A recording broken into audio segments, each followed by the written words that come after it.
Wilujeng nggih. Lho. Paman Prabu Salya inggih.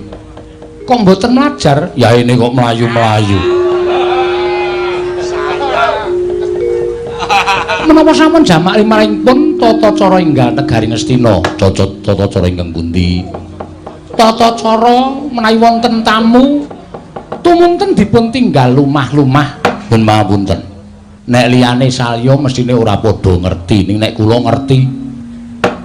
Ratu pinter niku mboten kaya Ratu Ndorowati. Pintere nyulap. Wonten sisih kiwa panjenengan ana Janaka cacah 1000. Nggawa gendhewa kaya areng ngranjap Ratu Ngastina. Sisih tengen panjenengan ana Werkudara cacah 1000, gawa gada kaya areng gecek mestakaning Ratu Ngastina. Mula anak kula Ngastina tumuli ambruk semaput. Madang ramadang semaput. Mbok sampun ngaten to. Panjenengan menika Nalindra tuwae kok ya sakarepe dhewe. Wong pinter kok kaya ora kaya Nalindra Ndorowati anak kula Prabu Sri Bathara Kresna Dasar Wasis pinter. Kula mbiyen dek enom nggih kaya sampeyan kok nggih. Lho, menapa inggih? Nggih, pinter nyulap. Lho. Pinter nyulap. Nggih, panjenengan mboten ngertos. Kertas menika saged dados harta. Lah, malah kula dereng ngertos. Mboten bakal kula wenehi aji-ajine sulapan kula. Inggih. Badhe ngrembug menapa malih? Anu kula lajeng nyuwun prisa nggih. Nyuwun prisa menapa? Bratayuda sesuk niku dadi napa mboten? Nyuwun pangapunten, kula menika sanes dewa. Mula menawi panjenengan nyuwun prisa dhateng Putraing Ndorowati, Bratayuda sesuk menika dadi menapa mboten? Kula menika mboten ngertos. Mboten ngerti? Mboten ngertos. Wah, nggih sampun. Dipun menapa-menapakno nek jeneng wong ora ngerti iki dipaksa ya tetep ora ngerti rak ngaten to. Inggih. Lah inggih, wis mboten napa-napa. Ning upama Bratayuda sesuk niku dadi upama lho. Inggih.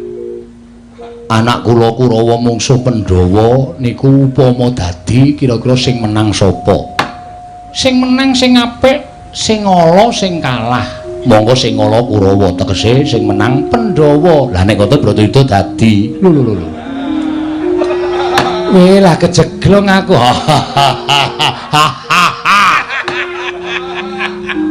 Kula menika wong tuwa kok dijak rembugan menika kula mesti iso ngalang-alang. Inggih. Ratu pinter kok kaya ora kaya anakku Ndorowati. Dasare ratu pinter. Nun sewu garwane tak tasih 3 to. Lah inggih, iso kok ora apa-apa. Iso tur dasare yo sembodo niku mboten napa-napa. Inggih. Lho niku siji mawon. Mboten pengen kados kula. Ah iya. Ngebak-baki pikiran. Lho menika nek dibojoke kaya sampeyan wong bojo kula telu niku ya wis muspra tanpa guna. Lho. Sebabipun lho mboten ajeng bloko nggih kula niku wis tuwa. Wong wis tuwa niku wis ajeng napa? Inggih. Mboten kados sampeyan pinter, enom, tur dasare kondang. Wah, jagat niku kaya diemperi. Nyuwun pangestunipun paman. Nggih, mboten dados menapa. Namung menapa kula menika sampun nangis dereng. Tembungipun mangke. Wah, janipun ajeng kula wolak-walik. Nuwun pangapunten nggih. Menawi sesuk Bratayuda dadi kula tak titip. Lho, titip menapa? Kula titip anak-anak kula, anakipun Madrim. Nek kula sedewa inggih menika lare lolo. Wiwit melek weruh padang hawa sampun dipun tilar dhateng tiyang sepuhipun inggih menika pun Pandu kaliyan Madrim seda kunduran. Lho nek kelingan kula sedewa niku ati kula keloro-loro. Inggih aman inggih. Sampeyan mboten sedih? Mboten. Ingkang sedih menika panjenengan kok sedih kok dadak nular lho. Biasanipun kula niku nek nangis terus panjenengan mresani keng paman muwun menika terus panjenengan melu nangis. Kula menika awis-awis nangis. Oh, lha nggih sampun. Benten kalih kula niku mata yuyu. Lho, tegesipun roh napa-napa niku gampang nangis. Oh, inggih, inggih. Langkung meruh upawi wonten setunggiling pawesti ingkang dipun tilar guru lakinipun menika kula ternyuh. Tumunten kepengin ngayomi. Panjenengane kok werna-werna. Jagongan karo anak Prabu Ndorowati iki seneng. Inggih, Paman. Inggih.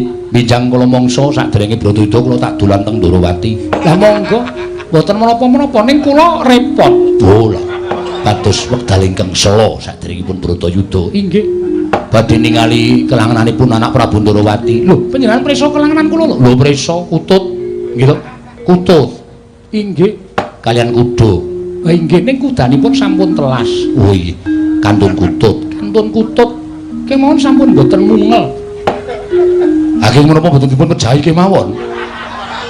Nyatanipun kutut ora muni kok dadak diwet-wet ora. Paman, menika perkawis ingkang wigatos. Monggo.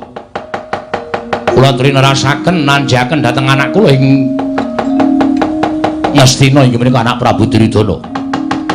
Sepisan malih kula titip anak kula negara Sedewa nggih. Inggih paman kula tak bali teng Mandaraka terus kula trima ora weruh kalawan kahanan iki. Nggih sembah kula ingkang ndherekaken jenengan paduka paman Prabu Salya. Inggih matur sembah nuwun.